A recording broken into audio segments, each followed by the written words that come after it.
Testing 1, 2, 3.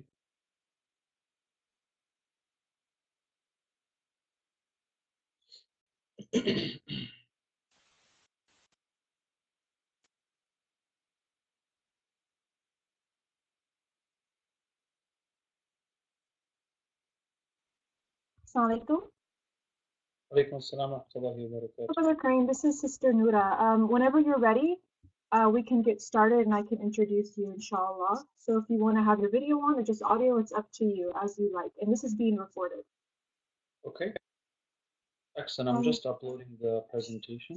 Okay, no problem. Welcome, everyone. Assalamu alaikum to our webinar with Brother Karim Serageldin. We'll be starting shortly, inshallah. Assalamu alaikum, everybody. Thank you for attending. And thank you on behalf of ISNA and the National Imams Association. Wa alaikum salam. So, Brother Karim, I'm going to introduce you and then I'll put you on mute, inshallah. I'll put myself on mute, excuse me. So, assalamu alaikum, everyone. Welcome to our webinar. My name is Noor Zaki, and I am a member of the Association of Muslim Chaplains and the webinar coordinator. And I'm very excited, pleased, and honored to be welcoming Brother Karim Serageldin, who will be presenting this afternoon. And he's from, inshallah, he's in California, so he's accommodating our East Coast time. To the best of my knowledge, excuse me. So without further ado, Brother Karim Serageldin is the founder of Noor Human Consulting and the host of the Coffee with Karim podcast, which I've listened to several episodes, mashallah. He currently provides Islamic spiritual counseling, personal and relationship coaching, and educational seminars on psychoeducation. He is also a strategic interventionist at Purify Your Gaze, an organization that provides recovery from sexual addiction for Muslims. In this webinar, he will focus on the topic of sexual addiction. And as was stated, this webinar is provided as part of our partnership with ISNA. So thank you to Sister Farial Khatri and Chaplain Abdul Rashid. And without further ado, I'll introduce Brother Karim. Inshallah, this will be for about an hour, and we'll take questions at the end. So, Bismillah. Bismillah ar-Rahman ar-Rahim. Wassalatu wassalamu ala Rasulillah. Thank you, Sister Noora, and thank you all for your attendance. So I am going to be focusing today on pornography recovery and the nature of pornography addiction. I've been working with this organization called Purify Your Gaze for about 2.5 years, and they provide a specialized program for Muslims with unwanted sexual behaviors and who have the intention of recovering from their habits. So today, inshallah, we're going to focus on a couple of sections, and this will be an intro. I try my best to keep the presentation to about 30 minutes so that we can, inshallah, take some questions. So our first objective is just understanding more of what is sexual addiction and what are some of the common causes, what porn addicts do, and signs of pornography addiction, and the Purify Your Gaze process of recovery. Just give a quick summary of that and how it works so that people are aware of that as a resource. And inshallah, discussing a bit more about how imams can help and what role Islam plays, because it certainly does for the dedicated Muslim. So what is sexual addiction? Well, it is often defined by research in the field of psychology, mental health, addictive recovery programs as a progressive intimacy disorder characterized by compulsive sexual thoughts and acts. Another definition that I found useful was persistent and escalating patterns of sexual behavior acted out despite negative consequences to the self and others. Now, this is very important because addictions, ladies and gentlemen, are not necessarily rational. There's a lot of very smart, accomplished people in recovery program.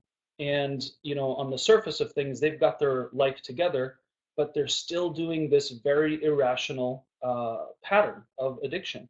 So one thing we'll learn today is how oftentimes it's more rooted in emotions. Now, for some, sexual addiction remains in the realm of compulsive masturbation and online sexual activity. Today, this includes obviously pornography sites, which, if we're aware, looking at stats, It's some of the largest, most visited websites in the world today and in the United States.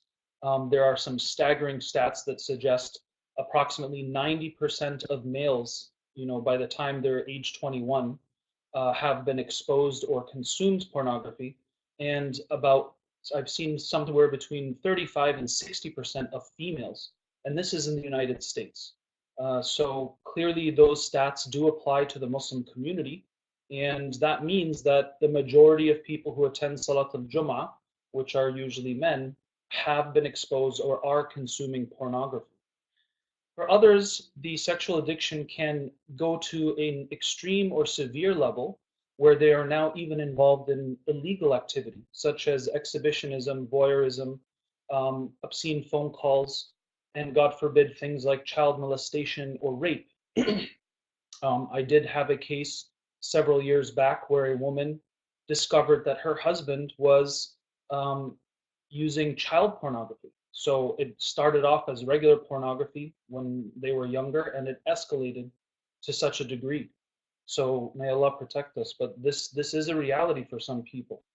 And one thing to consider is that sex addicts do not necessarily become sex offenders, and not all sex offenders are sex addicts, but roughly about 55% of convicted sex offenders can be considered sex addicts, and about 71% of child molesters are sex addicts. So this is a very important wake-up call, because the 12 or 17-year-old kid that watches regular pornography today, if you even want to use that term, it could increase the likelihood of more severe activity or behavioral patterns. And these sources are from the National Council on Sexual Addiction and Psych Central. So what are some of the common causes of sexual addiction? Um, Number one, there's of course biochemical, which suggests that essentially all human beings have certain hormones, neurotransmitters that's a part of our physiology. And there are people who are born with, let's say, lower levels of certain hormones or neurotransmitters, which influence positive and blissful moods, things like dopamine and serotonin. And so these individuals may have a higher likelihood of substance abuse because there is that high or that pleasure that they are seeking, which does not come quite naturally or from experiences that a normative, healthy individual would experience. For instance, playing some sports or having a nice conversation over a cup of coffee. These are experiences that can naturally release dopamine or serotonin, oxytocin, hugging, family and friends, etc. So these individuals have a higher likelihood of falling into addiction because there is a biochemical absence, and so the substance becomes a replacement or a self-medicating practice, so to speak. The second common cause is family upbringing and development. There is a high tendency for people with sexual addictions specifically and substance abuse generally speaking, coming from dysfunctional families. And what that can imply is, dynamics that have very oppressive or restrictive relationships. Sometimes the parents aren't necessarily oppressive or restrictive, but there's just a deep absence of intimacy, of love, of validation, healthy bonding. There's this distant, cold kind of administrative relationship between the family members. And so this could also leave certain wounds or voids in a young individual as they are developing and growing. Sometimes within the family, you have substance abuse that exists. One individual that I worked with, pornography addiction, and his father had alcohol abuse. So so sometimes there is substance abuse in the family, which naturally will impact the nature of the relationships. Number three is sexual abuse, and this is an occurrence in the past or more recent by same sex or the opposite sex. And sometimes it doesn't necessarily mean that a person was raped per se, but they could have had exposure or other types of molestation with sexual content. So, for instance, a 5-year-old whose adolescent big brother makes him watch pornography, or he lets him hang out in his room while he's watching pornography, this would be considered a form of sexual abuse. And then there is a spectrum, of course, going all the way to physical assault, molestation, and even rape. These things can also play a role in one's sexual addiction. Number four is exposure to sexual content, generally at a younger age. So this is very similar to point three. And this has also occurred with certain clients where a older member exposed them to sexuality or their own genitalia, or made the child get naked and they were molesting them. You also have, of course, exposure to sexual content has to do with, of course, environment and media, pop culture. All of these can play a role in a person's sexual activity, curiosity, and consumption. So nowadays, from some of the youth I've counseled, you have ridiculous, absurd, disgusting things happening with things like Snapchat or other social media, where a person could send videos of themselves naked to a 12-year-old girl, appear in their classroom as a way to, court them or, try to get with them, so to speak. So, I mean, we're really seeing a pretty severe escalation with some people, even at a young age, with what is considered appropriate sexually and where is the line between privacy and public space, especially with our bodies. And certainly the environment, music, media, all of these things play a significant role in the perception of our sexuality and intimacy. And lastly, habituated. Sometimes you have people who just out of curiosity during puberty, they start to explore and consume pornography. And over time, it becomes a habit and even a crutch that is used for certain challenges or stressors in one's life. So what do porn addicts specifically do? This is now we're going to get a bit more focused on pornography addiction. Number one, excessive time is consumed by sexual fantasies, urges, and by planning for and engaging in sexual behavior. Two, repetitively engaging in sexual fantasies, urges, and behavior in response to mood states. So, for instance, we find it's very common that people who experience a lot of anxiety, stress, boredom, hurt, irritability, or just an inability to cope with challenges and negative emotions, they do use this type of substance to relieve themselves. Number three, repetitively engaging in sexual fantasies, urges, and behaviors in response to these stressful life events. So one of the acronyms, for example, that we teach our members is HALT, H-A-L-T, which stands for hurt, angry, lonely, and tired. And oftentimes these are some of the main emotional triggers that some of our clients have identified. Number four, repetitive but unsuccessful efforts to control or significantly reduce these sexual fantasies and urges and behavior. So this is important because naturally, if it was so easy to just stop or give up, like some people think they can, there is a repetitive desire or attempt to do so without success. And this could be a big warning sign that it has now become a dependency or an addiction. And lastly, repetitively engaging in sexual behavior while disregarding the risk for physical or emotional harm to self and others. This is also something that porn addicts specifically and sex addicts generally do. This is a very real phenomena.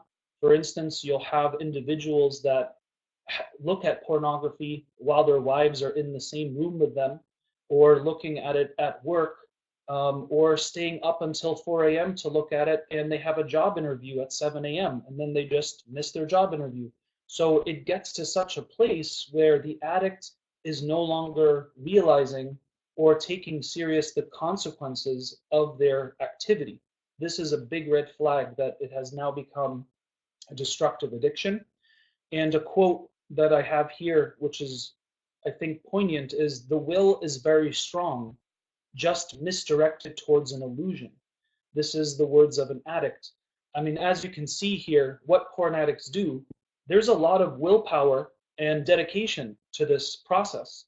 And if we can, one of the goals that we have in recovery is to help the addict acknowledge they have more influence and will than they sometimes give themselves credit to, and direct that in the appropriate, healthy ways, because clearly the will is there when we want to get what we want, as far as the inner addict's motives.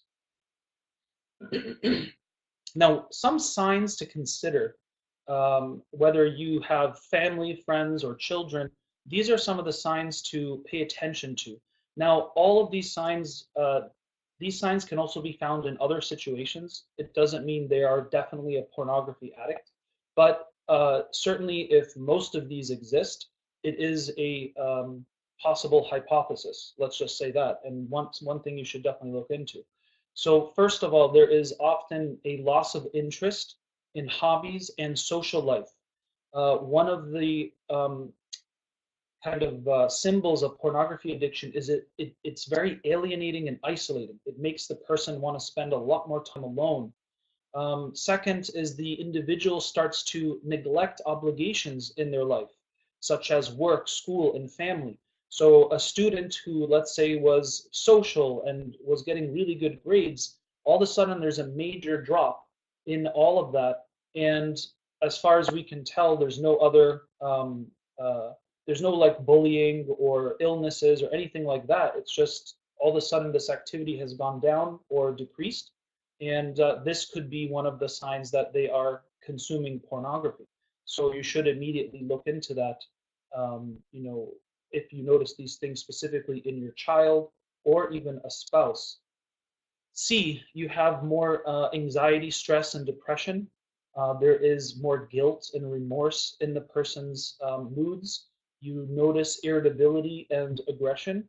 Remember, the sex addict is always plotting and finding a way to consume. So if that means watching pornography at home while they're alone, the child or even the spouse will look for ways or promote ways to either be home alone, or not want to socialize with the parents and family when they go to the masjid or go out to dinner or whatever it is. These are things that you should ask yourself if it's starting to happen more often than not. This individual also may show that they are very distracted. They just don't seem focused, able to have a conversation, difficulty making eye contact, and they just overall don't seem like themselves, considering what you know about the individual. As Muslims, of course, there is a difficulty maintaining connection with one's Islamic practice. Their practice may go into a type of obsessive overdrive because now they have a lot of fear and guilt and remorse because of this activity. So you may even notice a shift in the way that they talk about Islam or practice Islam, and this could also suggest that something is going on. Naturally, there is a lack of intimacy with the spouse. We're looking at E. Unavailable emotionally, um, anger outbursts, erectile dysfunction can occur for males, and naturally more of a disrespectful or aggressive attitude, specifically towards women, because most users are men, but it could be towards people and sexuality at large, because pornography does rupture the idea of seeing humans as honorable and valuable creatures, and the perception becomes so damaged and distorted that they're seen more so as objects of sexual utility. So these are things also to pay attention. And lastly, the individual may experience sleep deprivation due to late nights, a decline of self-care, a emergence of dishonesty. You start to notice this person isn't always adding up with what they're telling you or where they've been or what they were doing. You may notice the person becomes more selfish, manipulative, and aggressive. And of course, if the person is having now more outings at nighttime, or their whereabouts are becoming more and more unknown to you, this could also suggest that there is some other activity going on outside of the house.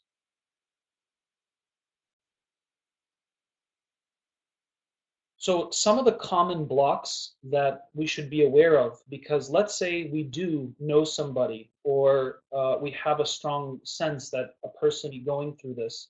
Some of the common blocks that an addict will use in order not to get help is, first of all, denial, right? Because the first step to any recovery is we have to have acceptance. And the person will say things like, well, look, I know this is wrong, but this is just a flaw or a weakness. It's not really a big deal, everyone does it, or it's still better than committing zina. And this is what we call minimizing and rationalizing the usage, right? This is one of the techniques that the inner addict uses to keep on injecting themselves, right? So they will try to minimize the actual weight and damage that it's causing. Sometimes the individual isn't fully aware of the cost, right, and the consequences that is going on in their life.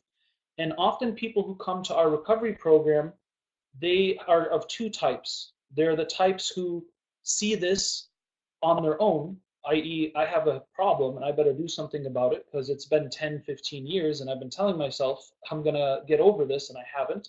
So then they come also without anybody else knowing in their life, but they at least take that step on their own. Others come to the program because the consequences of their action has finally hit them like, a brick in the face. Their wife leaves them, or they lose their job, or their child sees something, or worse, there are worse things. And then they come because they realize that they can no longer run away and hide from the consequences. Next, we have sometimes people make the excuse or the block of this fear of or discomfort to change. And one of the things that we always tell people when they are kind of iffy or on the edge of joining the program is, look, you're going to have discomfort and challenges in life regardless. And currently, as an addict, you are suffering and you feel discomfort. So also trying to change or trying to heal from that is also going to have suffering and discomfort. And essentially, which pathway is going to give you long-term success, pleasure, and benefit? Naturally, the one where you are not an addict. So this is an important reminder for people that may use this excuse that either way there's going to be discomfort and difficulty. That's not going to go away. But at least the path of healing and sincerity is ultimately the right choice. Other blocks are false attachment to the value and pleasure that we get from the addiction. Some people, they are still convinced that this is a good thing on some level. Maybe it's their morality or their religion that is causing that inner tension between their ego and their soul. But as far as the ego goes, they are very attached or find value in this usage. So one of the steps that we take is we try to demonstrate that the ego can be conditioned to enjoy or like anything. Case in point, smoking. First time anybody smoked, they probably didn't enjoy it and find it wonderful. But over time, when they keep doing it, eventually it becomes something they simply can't live without and they really enjoy it. Some people, that's the first thing they have in the morning, right? So helping people realize that just because it feels good doesn't mean it is good. Counting the days is another block. Some people may say, I don't need recovery or a specialized program. I haven't watched pornography in 1 week. Oh, mashallah, that's good. But counting the days is not the only sign of sobriety or that it's gone away. Because one thing we do find is that people may have sometimes 30 days of sobriety, but eventually they relapse or they binge, what we call the binge and purge cycle, which is also a sign of the addict. The person keeps thinking it's finally done, and they may stop for 30 days or longer, but then they go back and purge and they repeat the cycle of the addiction all over again. And this could last for years. Quitting cold turkey. Often people may say, well, I can do this, I'm just going to completely stop. While there are some rare cases where this can work, most people require incremental changes and a longer process. And I always tell people, look, you've been, consuming this for 10, 15, 20 years. Don't think that it's going to go away after 30 days. I mean, that's just unrealistic, right? So this does take time and patience, but you can overcome it. And alhamdulillah, we have seen this happen. Some people believe that, well, all I need to do is be a better Muslim and that will fix it. I'll pray more, I'll read more Quran, I'll make sure I do this, I'll do that. While this is a very important and powerful supplement to recovery, the reality is many people who come to our program are actually good practicing Muslims. They do pray 5 times a day, they do read Quran, they attend classes. Some of the people are even imams themselves.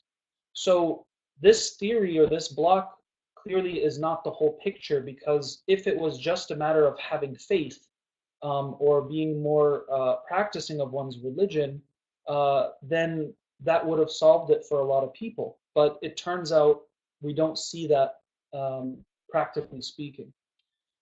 The last one is, once I get married, I will no longer need this. Well, again, that is a big myth, because many men who are in the program are married, and that's exactly what they told themselves. And after a month of marriage, they return to acting out and using pornography. Again, because porn addiction isn't necessarily about a high sex drive or being a pervert. It has to do a lot with emotional wounds and voids that have not been healed properly, and there hasn't been a proper unification of mind, body, and heart. So I'm going to give a quick peek here at the PYG, Purify Your Gaze process of recovery, just so people can be aware. This is what we call the 8 steps to freedom. And the first step we take is testifying and acceptance. In other words, stop the denial, and you have to face and confront the fact that you have an addiction, especially if all of these red flags, which we've gone over, exist. Number 2, we now prioritize. We have to decide to change now. The time is now. It's never tomorrow, or let me have another month. Some people go as far as coming all the way to the program, do a strategy session, and then the inner addict in them convinces them that, look, you can do this on your own. You don't need this program. Save your money and just keep on trying. Allah will help you.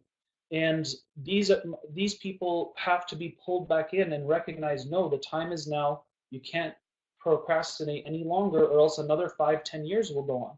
One time we had an individual who, wasn't really sure if he wanted to spend the money for the program, yet he himself spent over $40,000 on escorts in the last 3 years. So clearly they're not connecting consequences and reasoning with facts.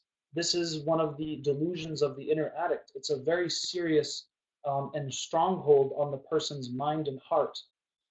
3, we focus on connection. One of our philosophies is the opposite of addiction is connection, because addiction by its nature is all about escapism, numbing ourselves, injecting types of pleasure. It's giving us something that is absent in our lives, or a synthetic version or artificial version of that thing. And so the opposite of addiction is connection. And so we focus a lot on how this person can connect better with themselves, Allah, and others, and their environment. So we practice things like mindfulness, dhikr, journaling, of course, personal counseling and processing one's past to understand the map of meaning within their lives. And there is this deeper quest and search for meaning and understanding the patterns of one's life and what causes them. 4 is envision. It's very important for any addict or person in recovery to visualize and paint the picture of the life they ultimately want to have, because internal motivation, as we know, is more powerful and far-reaching than external motivation or pressure. So we really try to help the individual see and visualize how they want their life to actually look. And one of these exercises, for example, that we do is something called the What's Worth Fighting For manifesto, where you articulate why this is worth fighting for and why the discomfort of recovery is better than the discomfort of remaining an addict. 5, we have to begin abstinence immediately. You can't decide to, just I'll keep watching but not as much, or I'll watch, less stuff. you have to begin immediately trying to abstain, because we know as strategic interventionists that they will likely relapse. Relapses are pretty much inevitable, but um, we allow those relapses to happen because they're inevitable, but we use them as opportunities of insight, evaluation, and assessment so that the individual can become more aware of why these specific relapses have been happening.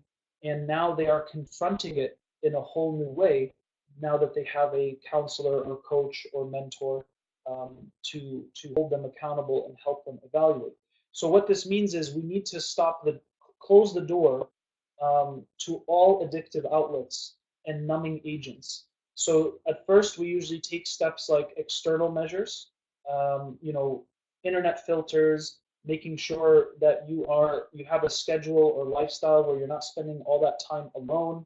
Naturally, if somebody is single, this becomes a little more difficult and challenging, but people who have families, it's a lot more easier to adapt. And we'll talk more about that in the next sections. Number 6 is we have to also teach people how to enjoy life, because for whatever reason, there are things in their lives that make them want to escape, numb themselves, and not face or confront what's going on internally or externally.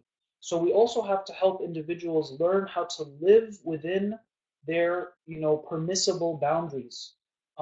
Be free to maximize the joy and the blessings that Allah subhanahu wa ta'ala gave us without this unhealthy attachment that only pornography or only sexuality equals pleasure and joy in my life, which is a big issue with a lot of addicts, is they need a mental reconditioning because they assume there is no other way to enjoy or relax or get whatever it is they need except through the substance. Number 7 is grow. We also really try to focus on how to upgrade one's lifestyle patterns and relationship management skills. There are often relationships that are suffering in the individual's life, which can be some of the reasons why a person chooses to keep escaping and numbing. And lastly, measure or track. And what this means is we want to focus on the quantity and quality of our experiences. So this could include, how we notice that as far as measurement goes, the frequency and intensity of using the substance of pornography starts to decrease over time. So for instance, a person may use it every day for 1 or 2 hours a day, and after several months, it's only happening once a week. So we always say focus on the progress, not the perfection. Focus on where you've come, not how much further you have to go. Because often when people begin recovery, they start to get obsessive with the anxiety that they will never get to consume again. And this can cause relapses and binging. We also notice qualitative shifts and changes when we are in this phase of understanding how to measure. For example, people start to feel more confidence, more emotional availability, an eagerness to connect with other human beings, and oftentimes they may find revived relationship dynamic with their spouses.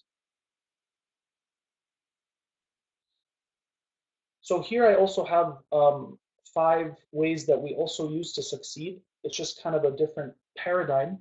And what I always tell clients is these are our steps. Number 1, self-awareness.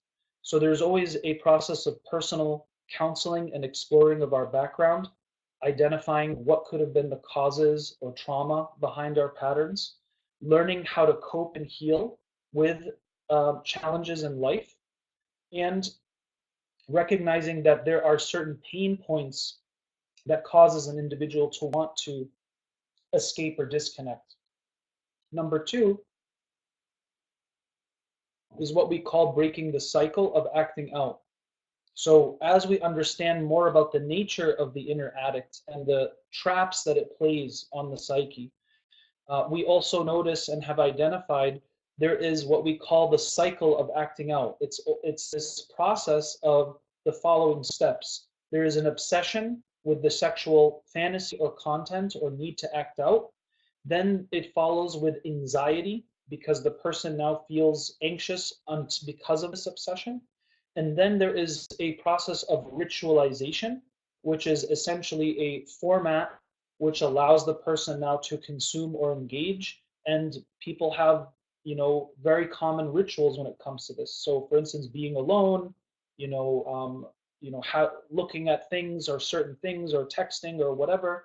Everyone has their own kind of process, and this is what we call the ritualization. And then, of course, there's the injection, which is experiencing the content, viewing it, talking to somebody, and masturbation or worse. And then that's followed by the guilt and remorse and feeling inadequate, unworthy, hollow. And this again leads to the acting out again. So this is the cycle that keeps people spinning. And that's why it's very hard to kind of break out of that. So helping people realize this cycle and how to break it. And one of the ways we do this is by identifying our triggers. There are certain triggers or mechanisms that cause a person to feel some of these negative emotions, right? Being hurt or angry or sad, feeling inadequate or unworthy or unlovable.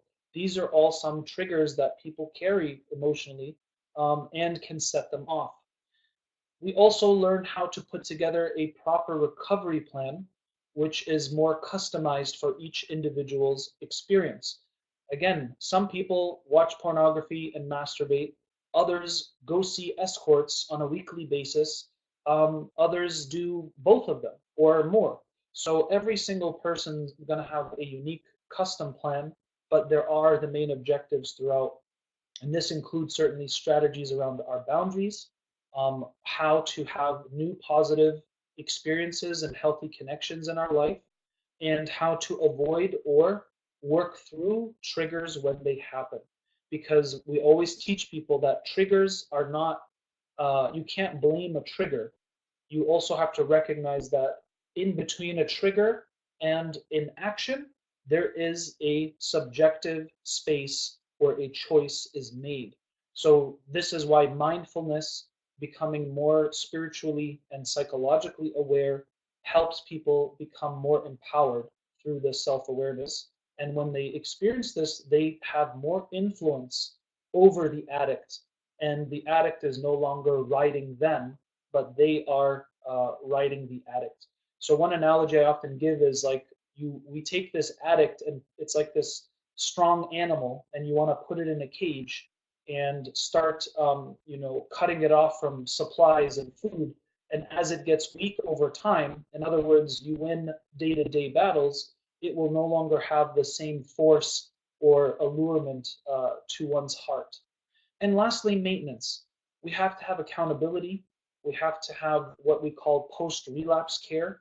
We always say, be hard on yourself while you're sober and be soft on yourself if you act out. Because one of the things that the shaitanic energy does is it kicks you when you're down and makes you feel way more despair. And this causes the individual to sometimes just give up. So, role of Islam and how to help as imams. We're coming to end our presentation here. Some of the things that we often connect with Islam is people have to remember that sex is not the problem. Sex is a beautiful thing. Intimacy is a beautiful thing. We are meant to enjoy it according to the sacred parameters that Allah has established. This is an issue because if you think about it, some people only associate sexuality and orgasms with guilt, remorse, and feeling like they're going to go to hell. Now they've wired themselves to have this natural, beautiful thing to only be negative.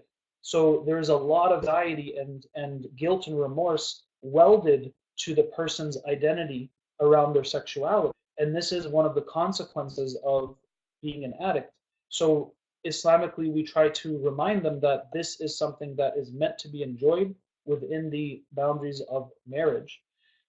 We also try to help them with understanding what the difference is between sincere tauba and tauba that just is more of a formality or ritual. This is important as imams to consider because a person who acts out feels really bad And sometimes they don't even go and make tawbah or pray for the rest of the day. They just tell themselves, well, I'm disgusting, I'm horrible, Allah will never forgive me. So they take the rest of the day off and they don't pray. And then they act out again later because they feel I've already screwed up. So I'm not even gonna bother. So we have to, emphasize always turning back to God and following the bad with the good. And more importantly, while we're making the tawbah, and we're talking to Allah in sajda, we have to confront what we just did and say it to God. We can't just go pray 2 rak'ahs and then we feel better. And this is a problem because you go from feeling bad after acting out to feeling better. You now start to feel like it's not really a big problem or a big issue, and then you move on with your life. But so this is something that's important: is when we make tawbah, we actually voice to God what we're making tawbah about, and that we need Allah's support and help, and we also have to take the means. Another common thing I've noticed with people is this all or nothing mentality around the religion. If I can't be a perfect Muslim, then I won't even try. This is very dangerous because you find this a lot with people with, most addicts are going to have some form of obsession, fear, and anxiety, right? So this influences their perception of Allah and how they practice their religion. And if Islam is not understood properly or in the right balance, it can be one of the things that causes them to continue to relapse because they believe if I can't be perfect, then I'm just going to hell anyways. So I might as well indulge and forget about it. We also try to demystify the value of pornography, and we use examples, for example, from the surah, the seerah, like the man who came to the Prophet ﷺ and asked him to make zina halal for him, and how the Prophet counseled him. And so we do draw on traditions around this, which I think is important because it gives the Muslim hope that it's not the end of the world and they can still be a good person ultimately. Another exercise that we do, drawing on Islam, is visualization of Allah subhanahu wa ta'ala, meeting Him on Yawm al-Qiyamah, and this heavy reality that we will all see, metaphorically speaking, a movie of our lives. And every moment will be shown to us, including all the times we were engaged in haram activity. And so when the addict reflects on this and all the endless hours and things that they have done, which they have kept hidden or secret from others, this is a wake-up call that this will all be revealed and shown. And I always say, just like when you're watching a movie and a sex scene comes up, a good person will kind of fast forward through it. And I tell them, imagine on Yawm al-Qiyamah, when those scenes of your life come up, it's going to go into slow motion because of the weightiness of the one who is evaluating you. It's not going to be something you can fast forward. It's going to be something it's going to feel like eternity watching this transgression that you've done before Allah subhanahu wa ta'ala. So drawing on that, patience and sincere effort is the keys of success that we find in any endeavor, and certainly in recovery. People have to remember that it's not about total control, but also about surrender to Allah, because the power comes from God to do anything. So our job is to be sincere and patient and put in the effort. And while we're doing, we remember that Allah is doing. And lastly, change and success requires a practical action plan. Change comes from within, and having faith does not absolve you of taking practical measures. We have to go to those who know when we don't know. And as I said, many people are practicing Muslims, mashallah, sometimes even imams, but it's something that they continue to struggle with because it's not just a matter of faith, it's a matter of human science and psychology and emotions and trauma. And these aren't things that are necessarily part of, reading the Quran, right? So the last section here, how to help as imams. Start a local support group. Purify Your Gaze does have some on-site masjid and imam training, which I can inshallah share with those present or those interested. But some of the things you can start right away is talk about it, holding space for people in your community to be able to come and talk about what's going on. if the opposite of addiction is connection, you have to remember that a lot of people carry so much stuff from their lives and they don't get to release it or vent it or get feedback. Sometimes we need to be seen and validated by somebody who cares about us, and this helps us feel connected. So this is one of the most important things that counselors, therapists, coaches, imams, this is a role that we can all play as fellow human beings. Helping people with practical abstinence. So if you know somebody is going through this, suggesting, getting internet filters and understanding more their patterns of life and how to suggest ways where they can decrease accessibility and find more fulfillment and service. So if you're an imam or a leader in your community, these people who you might be aware of or have come to you, make sure they're the first people you call to come and get involved with the event this Saturday. Let them be in service. Find ways where they can stay connected and be surrounded by people. This is going to help their process of healing. Reminding them that they do have conscious choices, and remind them how to do things like mindfulness and maybe have a daily afkar or daily wird, focusing on the progress, not the perfection, and promoting healthy connections in their lives, helping them improve their lifestyle and find ways to experience solidarity, maybe other support groups if you don't have one available at your community, and most importantly, their psychology of Islam. One of the big variables I notice with clients is they have a distorted or damaged understanding of Allah subhanahu wa ta'ala or Islam itself. So we have to also examine how their beliefs are established, because beliefs influence moods and moods influence behaviors. And if addictions are more emotionally based, naturally our beliefs are a good place to start, especially when it comes to our salvation and whether or not we believe we'll be forgiven or have the ability to transform. These are things that I think imams can certainly play a role in. And I know starting a local support group might be difficult, but it can do a lot. And this perhaps may not be the right thing to do right away, but in order to get there, we have to start educating our local communities, talking about this. I think one of the biggest barriers we have as a Muslim community is this notion of veil your sins. Don't ever talk about anything. How do we ever get support or develop social services if we never talk about anything? We know that Islam is a balance. You don't go expose and flaunt your sins, but if you never talk about anything wrong that you're doing or other people are doing, how will we ever recover or develop the right services to do these things? You find this in the Jewish and the Christian communities. Some Muslims I know go to churches for sex addict support groups because the Muslim community doesn't have it. So this is something to consider as part of our future planning and community building. And the last thing I want to share here is a few testimonials, but I will only read one, just to give you a bit of a sense of what all this means based on the words of a client. So one individual, I'm going to read the red one here. He said this was his kind of consolidation of his own process. And this is why it's important to recognize it's not just about faith. He said, due to trauma that I experienced through events of the past life, I developed obsessive compulsive disorder.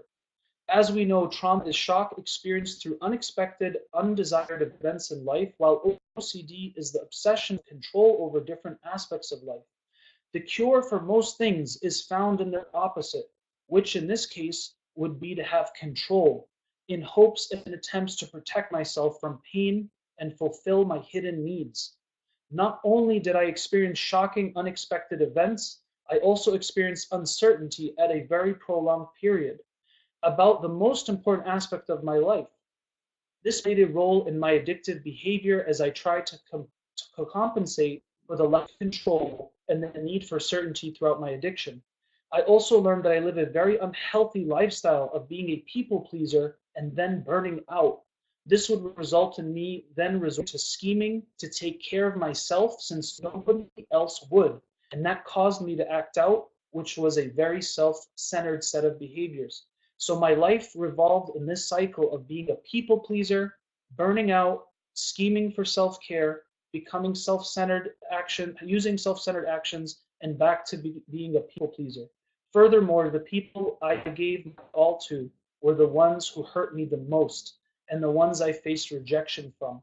Subconsciously, this brought about feelings of self-hate, inadequacy, unworthiness, insignificance, and reinforced the uncertainty in my life. The opposite of all this was found in my unhealthy and cheap substitute, pornography and sexual addiction. So that's the end of the presentation. I apologize, it went a bit longer than I imagined, but thank you for your patience and feel free to share or submit some questions. You can find more about the work that I do, Coffee with Karim, Noor Human Consulting, and Purify Your Gaze specifically for this program. Jazakallah khairan, Kareem. This was, subhanAllah, so thorough, and you covered so much. I've actually several questions and observations, but I'll let participants ask first. So if anyone has a question, please just write in the chat box.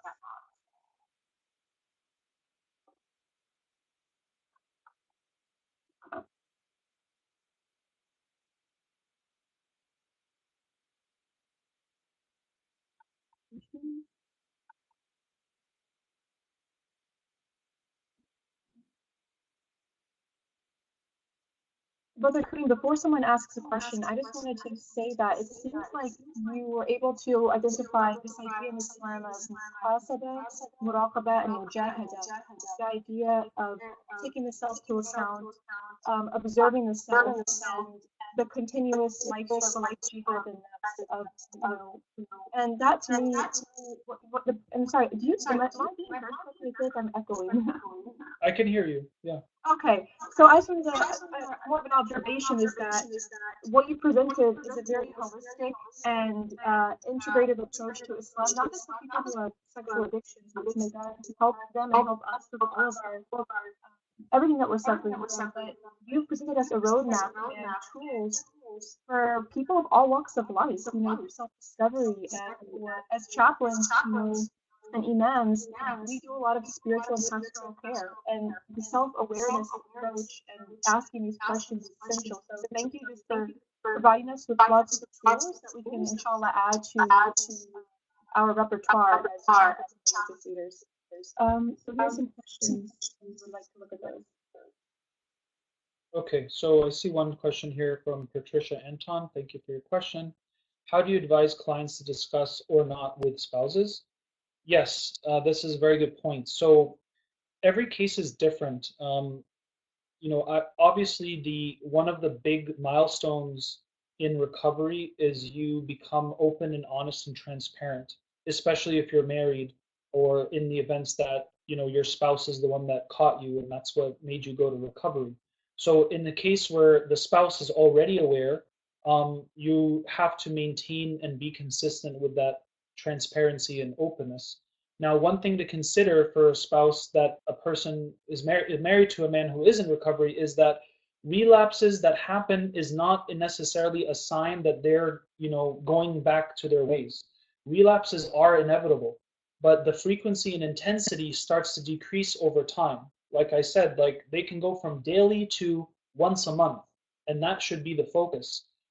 In one case, I knew the wife saw the relapse as he's just not getting better or he's cheating on me again, and she just left him, even though because she didn't have enough understanding that he was in recovery for about 4 months and he was down to relapsing like once a month, and that was actually a sign of success, not failure.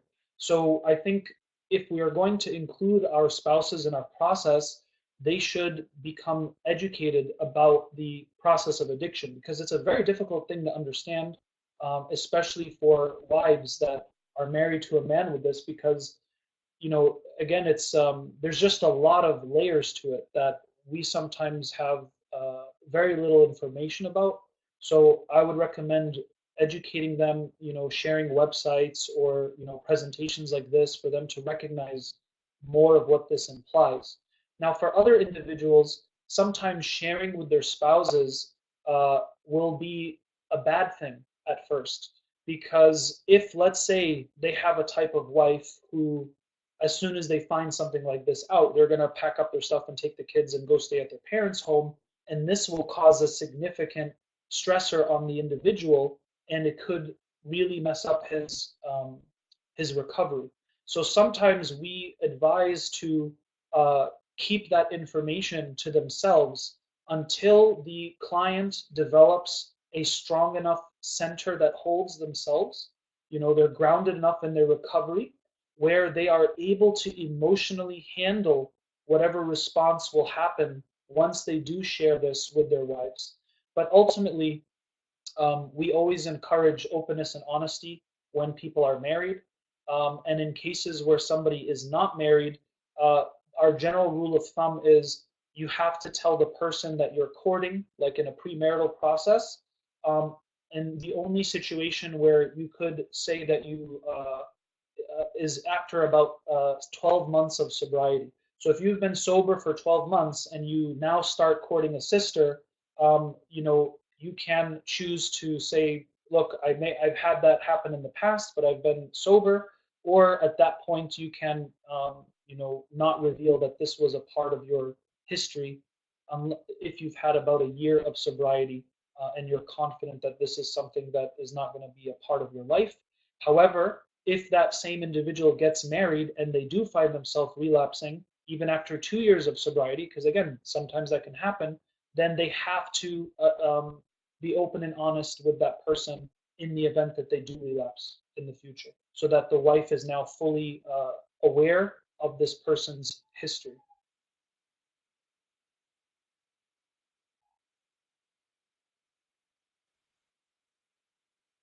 Thank you. I think I see some people typing.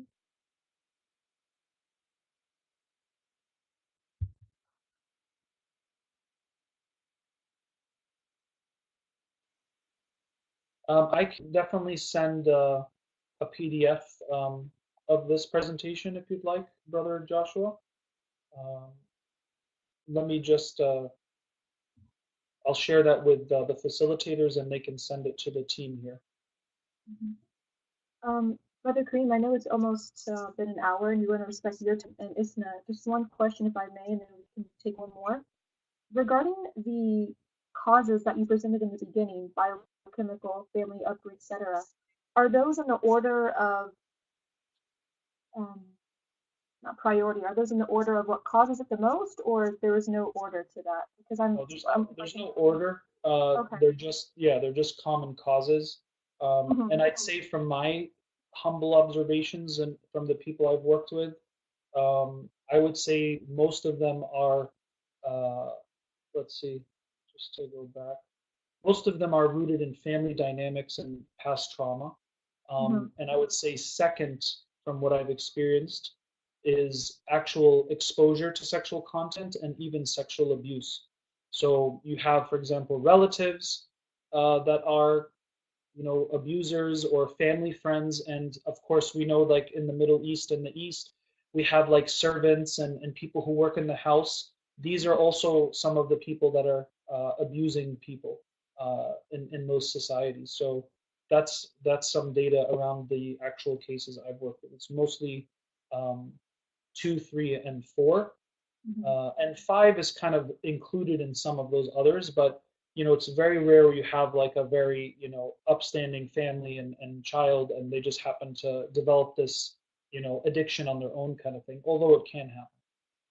I mean, the reason I ask at number 4 is because while promiscuity has been something that's existed throughout time, pop culture, and if you just go on Netflix today, and pop culture entertainment is so promiscuous, and it's just so, not all of it, of course, but it's just promoting so much sexual innuendo. And so that was my question: have any of your clients talked about society and movies and just culture and Absolutely. its influence on Absolutely. Yeah. I mean, the role of media and school and pop culture is massive now, especially with social media. You're constantly being exposed to all kinds of damaging and distorting information and ways of seeing things, even if it's not explicit, right? It's just leading to like notions of love and relationship and body and this dogma of individual rights, which sometimes for lacks to consider that even though it makes you happy and you're not hurting anybody, what about when you're hurting yourself? And you do see that the expectations around sexual milestones in schools today, it's like basically what people were expected or thought they would be doing in college. Now they're doing it in middle school, right? Mm-hmm. So, and this is not, and seriously, like 12-year-olds being expected to perform uh, explicit sexual activity with one another, right? It used to be like, your first kiss or something is when you're 12. Not that we're, accepting that, but my point is even when you see a massive escalation. Many people, they may not watch pornography or who are in recovery and they're good at not watching pornography, but if they watch a film or YouTube, the ads that get thrown up, and things like this, it's like it almost feels like they're fighting this battle. There's this constant sexualized exposure happening around us, right? So it is a serious element that we have to keep in mind. Yeah, thank you. I see two more questions, Brother Karim. Okay.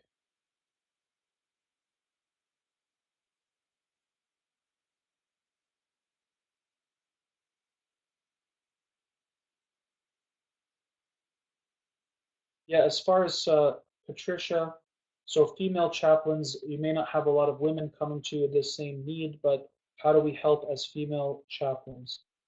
Well, I think you can do all the same things that men can do. The only issue is that probably men will be less comfortable coming to a woman to talk about that kind of stuff, right? But it could also serve benefit too, because some of these men are looking for healthy feminine validation on some level, right? And pornography is one of the ways that they think they are fulfilling this need. And so, from that angle, a female counselor or mentor could be at an advantage, right? But then again, how many men will recognize that, and actually go to a female? I don't know. But as far as the kind of community, big picture uh, practices like educating the community, creating a support group, maybe getting some other individuals to facilitate these spaces, but you overlook it as a female. Those are all things that I believe you can certainly be involved in and just as effective. Because even most guys are too shy or ashamed to talk to a male about it, let alone a female. So it's not necessarily a gender thing. It's that I think as Muslims, we're all welded to this idea of never ever talk about your sins or your flaws, even if it means silent destruction and suffering, which is really unfortunate because that's how we see it, right? So I would also try to address this in our community that um, when it comes to your sins, there's a reason why you veil them, and there's also a reason why you go to those who can help you with them, because it doesn't make sense that in order to fulfill the Islamic principle of veiling your sins, you end up destroying yourself. That doesn't make sense. But if you go to somebody who is trustworthy and face with the intention to heal and to make tawbah, then this is aligned with Islamic values. Question from J Star: do you have female counselors who work with women at PYG as well? Currently, we don't have a on-site counselor, but we do have some part-time people that support through um, the online forums and these types of things. But it is part of our goal to get a female counselor. I would say that I haven't worked with any females myself through the program, although they're certainly allowed to work with me. But we do have, I'd say, a handful of sisters who are in the PYG membership, which is more of the online program. They attend the forums and the sobriety mastermind calls, etc. So we do hold space for women, but we do have less women than males. Next question I see: I have opposite issue as a female child. I tend to make people feel really comfortable, and I want people to Now I have boundaries and parameters. I don't really understand that, MS. Can you reword it?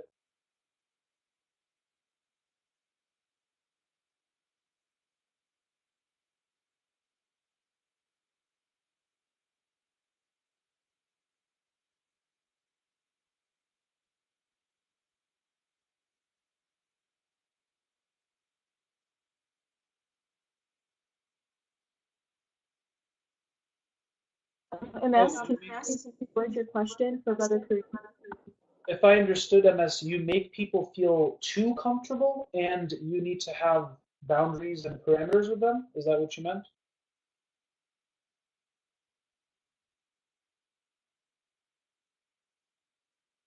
So if that's the case, um, oh,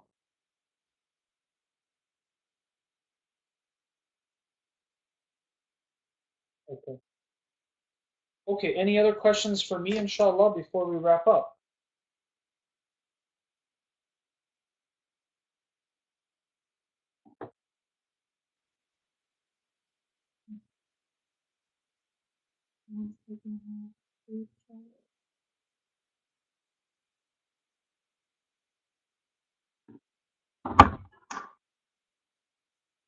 Okay, well, Brother Kareem, Jazakallah khairan for your time for this very thorough and sensitive topic for some, but Jazakallah khairan, may God bless you in the work that you do. And we will send the recording and the PowerPoint, inshallah. Thank you to Isna, and thank you all for attending. Until Thank you next so time. much. Assalamu alaikum. Thank you. Thank you. Assalamu alaikum.